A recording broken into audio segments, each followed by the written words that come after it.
Oh, hi, welcome back to the channel.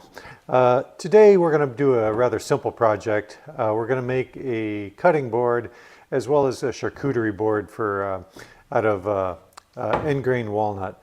This is the wood I picked up yesterday at the lumber yard.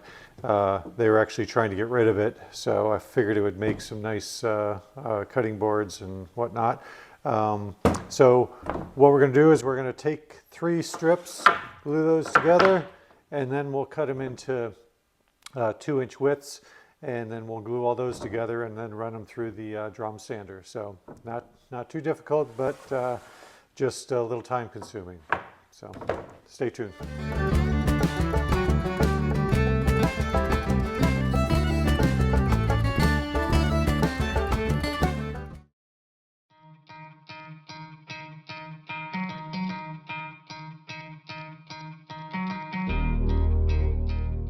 All right, so next we're going to do a little glue up, and I'm going to glue 3 of the boards together, and then for the other little cutting board I'm making, I'm going to do a little decorative thing with some maple. So I'll glue a piece of maple onto one of those boards as well. All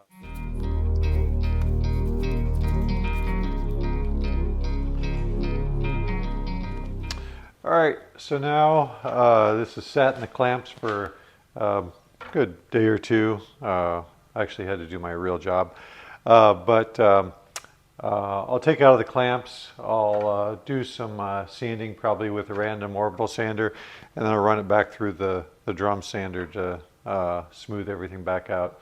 I'll do that with both pieces.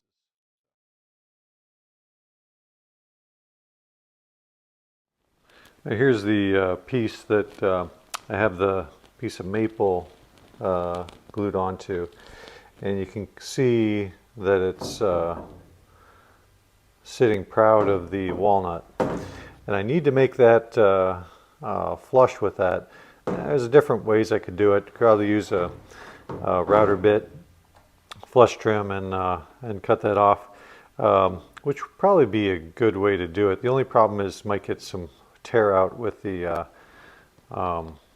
maple. So what I'm going to do is take this over to the table saw, and then I'll put up a little fence that's high enough for the maple to ride against, but not high enough. High enough for the walnut to run against, but not high enough for the maple. And then I will run that against here and give my 2 inches out to cut off the edge of that maple almost completely, and then finish with just a little bit of sanding.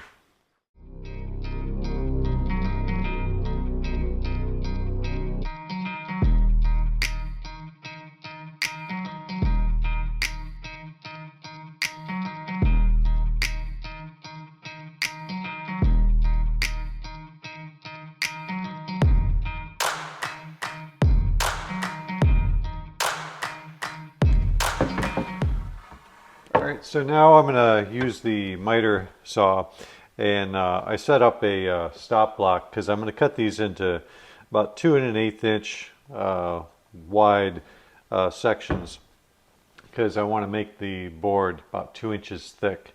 So I got the stop block here. I'll square up the one end and then slide over, and I'll try and keep them in order so that way when I go to put the board together, I can see the grain pattern as it kind of progresses. So I'll do that, and then just set them over on my work table.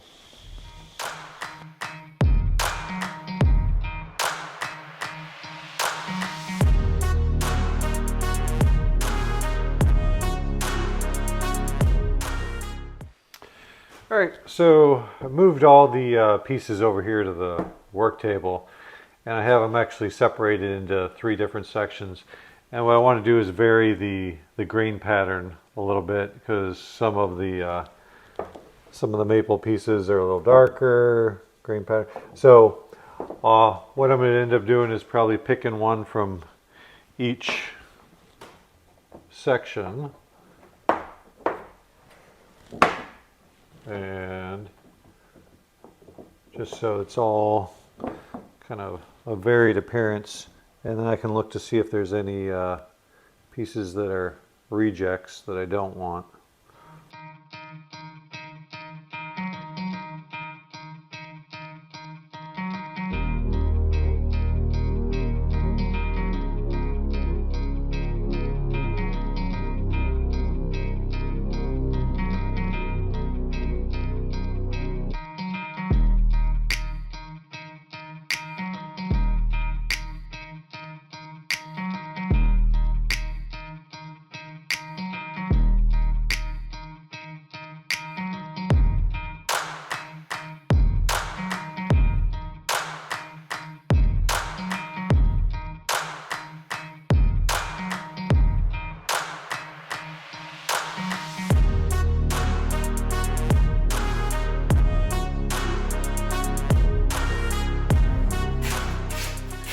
Alright, so now I have everything laid out the way I want it. And what I'm going to do is run it through the drum sander one more time to flatten and kind of take off any glue on the edges that are going to get glued up together. I don't really care about the top and the bottom just yet. All I'm going to do is the sides that are going to have to get glued together. So take it over to the drum sander. Alright, so now that I have each of those sides nice and clean, I'm going to glue all these up.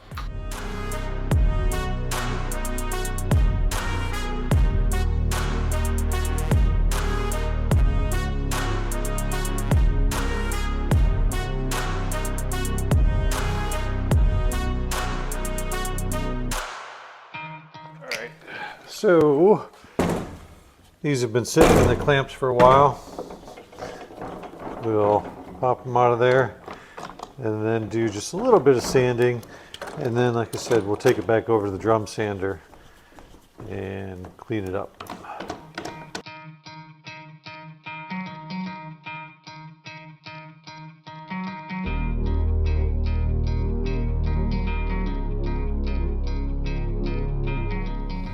Alright, so now they're relatively flat. I still have a little bit of sanding to do, but the edges here are not flush.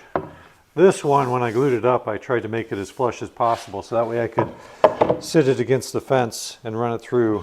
So I put a clean blade on there so I can get as clean a cut as possible. But I'm also going to put a backer board so I get as little tear out as possible as well. So a little unorthodox, but it works.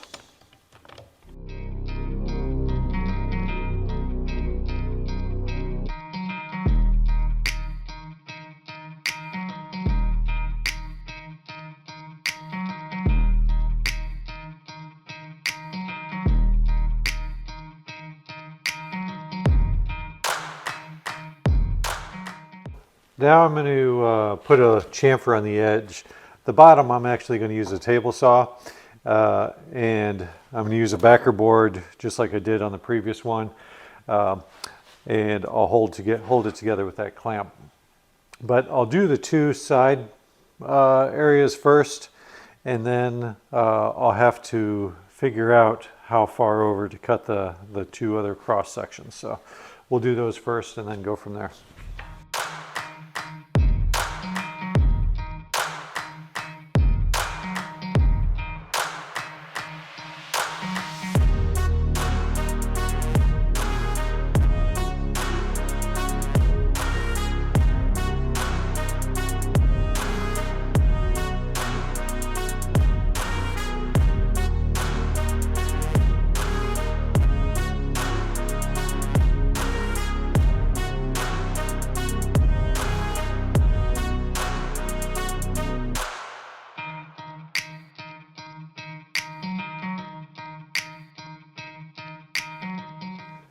Here's a view from the bottom, and you can see that chamfer, how it's meets just nicely with the other edge.